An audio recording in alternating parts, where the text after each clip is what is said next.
Anyway, so I'd like to talk about Root. Now, if you want to hear the details about Root, about how to play, to get really into details, there's other podcasts. Everyone's talking about this game, but it's for a very good reason. Root, well, here's a brief overview. Root is is the Game of Thrones of animals. It's animals slaughtering each other. Cute, adorable, furry animals slaughtering each other for the good of the forest. That's it. That's all I'm going to say about it. And No. they're all in war. But they're all at war. So what it is you have a map and you have different factions. There are different types of animals, and you are basically trying to get points. First to 30 points is a winning condition, but the way you get points is different for every faction. It's completely asymmetrical, a la Vast, a la the new Vast coming out. But this is a different game than Vast. It's the same publisher. It's designed by Cole Wehrle? Wehrle. Wehrle? No, Wehrle. it's It's a great Wehrle. last name. And it's published by Leader Games, and the art is by Kyle Farron. And the art and the theme and the gameplay just all blend together in just this perfect package that ignited my love for board games again. And honestly, what kind of brought on this whole me wanting more out of board games and me not wanting just the same thing over and over again, because this game was a breath of fresh forest air for me. So you have different factions that do different things. They get points in different ways. In general, the forest is overtaken by these cats. So one faction is the cats, and they start all over the board. They overtook the birds. The birds is another faction, but they all start in the corner, and they do different things to earn points. And then there's other animals trying to have an uprising. So there is a faction of all different types of animals. And then there's one faction that's just one raccoon, kind of just minding his own business, trying to do his own thing. But the reason this game shines is through player interaction and the people that you're playing with. So what we're doing with this game is every other week. And so I'll have a game week every week, but every other week, meaning every other week I'm playing the same game with the same group of people. And so they have committed to come every other week at least. They also come to my normal game nights at times. They're great friends. But we're playing this game until we are sick of it, and we're going to squeeze every ounce of gameplay from this game until it is just a pulp of cardboard. And I think that's going to make the most enjoyment out of it, because it's not a game that you can just play once. It's a game that you really want to go see the intricacies, and you want to pull everything out of it that you can. This is the only game in my years of doing a game night that we have played twice in one night. Mm-hmm. I take that back. That happened with Cosmic Encounter, but that's a totally different story. Other than that, this game, we finished the learning gameplay that probably took like 2 hours to play our first game, and we turned around and played it again right then, and that game only probably took an hour. Yep. But it's honestly, I'm so happy that it's getting all this love. I'm so happy that it's getting all this attention, because it totally deserves it. It is still number one on the Board Game Geek hotness, which is unheard of for this long, especially through con season. Now, you have a history with this game, and we talked about this, and the thing I realized is that we talked about this in one of our test episodes that have never been published, but you have played a lot of this game. Tell us just briefly your history with the game. Yeah, I do a lot of volunteering with Leader Games, and they had this game near basically production level by the time I was able to play it for the first time. And I remember telling you that this game is going to be special. I remember saying that this was going to be something that is going to wow people, and so far it has done so. It usurped Gloomhaven off the hotness list and continues to do well. What's really cool is that there are a lot of fan roles that are being created. There's a crow faction that I saw, and a mole faction, MOLE. The mole one looks sweet. Yeah, and Kyle actually did some mock-ups as far as illustrations for them, which look really, really cool. So I'm okay. I was thinking about this as you were talking about Root, and I really kind of want to try to encapsulate what Root has done in the board game industry with a really weird analogy. Are you ready to hear about it? Okay. I'm so ready. Okay. Have you ever played a golf game in a video game? Uh-huh. Okay. So you know how you always have that little bar at the bottom, And you have then the little cursor that kind of goes back and forth, left and right, and you're always supposed to get it in the middle. Yes. That's exactly what this game has done. Is Yeah. that it struck a perfect chord with a lot of different things. And it struck a chord with being a great board game, a great war game, but it's kind of like not either one of those two, right? It's not a definitive war game like you would expect with the wargaming crowd.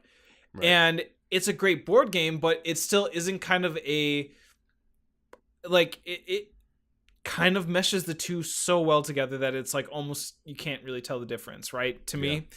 Yeah. The adage of having the cats versus the birds, so they're always kind of, cats always love to attack the birds kind of thing, with the mice that are just kind of like coming up out of nowhere, and then you have Mr. Trash Panda Raccoon that just basically like, hey, I'm here in the garbage, just doing my own business, don't mind me.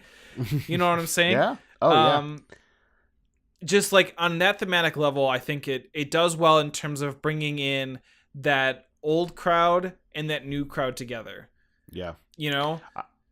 I'm shocked with how well the levels of this game work with each other, like you're saying, with the theme, with the gameplay, how they interact with each other. I have a hard time wanting to play anything else right now. Yeah. And I know that's hyperbolic, but like it's deserving of all the love that it's getting. And I just want to throw my voice into that giant pool of people saying the exact same thing. I honestly, I haven't heard a lot of people saying negative things about it. Now, is it a perfect game? I don't know. I don't care. Is it perfect for us right now? Shoot, yeah. Yeah, I have seen like a couple negative reviews on it. One of which was kind of absurd, which I'm not going to really go into, just because you kind of have people that tend to really exaggerate and want to force their opinion on like, do they really think like having mice versus cats versus birds really is that a game for adults? I don't know. Gosh. I mean, that's calm down. Right. I just like, okay, sure, if that's your opinion, whatever, but I don't know. Sometimes it can kind of take it up to a level that seems a little bit absurd.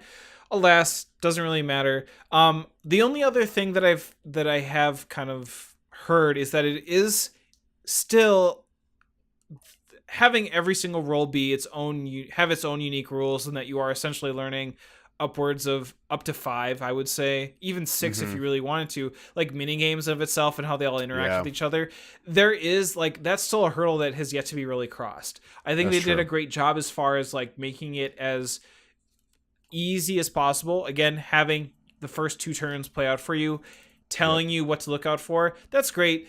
People are going to learn differently though and take it in, and so that might kind of be just some, like, I don't know if it's like a MacGuffin or just something unattainable that we can achieve in this industry in terms of just having something deep and complex, but yet having it be completely 100% everybody's going to get it as they go into this game. It's just, it's going to matter on the person who teaches it, the rules that are going to be said, or how the rules are in place. It's just like, it's going to be hard. So what's a MacGuffin? I think I terribly use that. Okay. MacGuffin. MacGuffin is. I'm getting that and a red herring mixed up.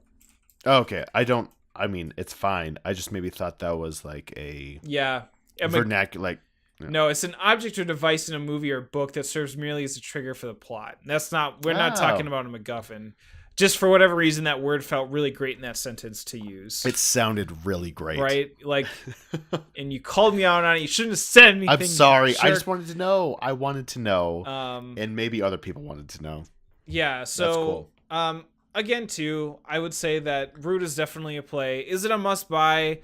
I would say that a lot of people would say yes. For me, I would say that you should not go without playing this game. Yeah. Right now, it's rare. Okay, do this for me though. Do not spend over $60 in the base game. Don't. True. There is a reprint coming out.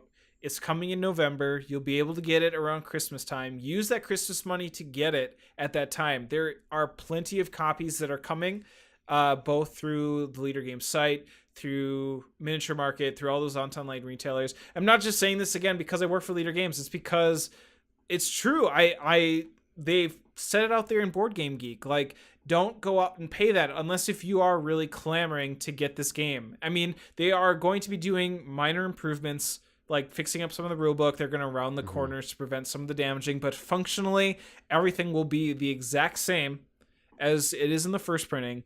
So don't worry about it, I would say. Just don't ever like pay an exorbitant amount of money for the game, because it will be available. It will truly be available. So what are they rounding the corners on? The player boards? Yeah. Because everything fits so well in the box, but what ends up happening is that when you stack them all up together, some of the corners got crushed. Got it. And so you will have like a very minor crease into the player boards, which people have let them know, and so they were able to fix it by rounding the corners, giving a little bit more, I think, structure to have it not be so impactful. So that should be able to help with the integrity of the game as well. But cool. throwing my voice in as well too. One of my favorite games of the year. I do hope that it gets recognized through Game of the Year awards. I think it will. I think it will. And I think people are concerned about balance issues as well in this kind of game, especially with a lot of asymmetry. And that's understandable. I think a lot of it, the balance, comes through the people that you're playing with. It is your responsibility. The onus is primarily on you to balance the game. Now, I don't. Anyway, that's what I think. So if you see someone winning more with one faction, then figure out how to beat that faction. Right? This is on you. And that makes that game, I think that's a fun challenge of this game. Indeed. Anyway, blah, blah, blah, blah, blah. That's Root by Leder Games. Root is good. Root is great. Go play it now. Buy a great. I don't know. What have you been playing other than what we just talked about? Because I just want to move on from whatever that was. Yeah, that was really terrible. Cut that out or leave it in. And this no, it's staying in. Yeah, I figured. I want you to live with your shame.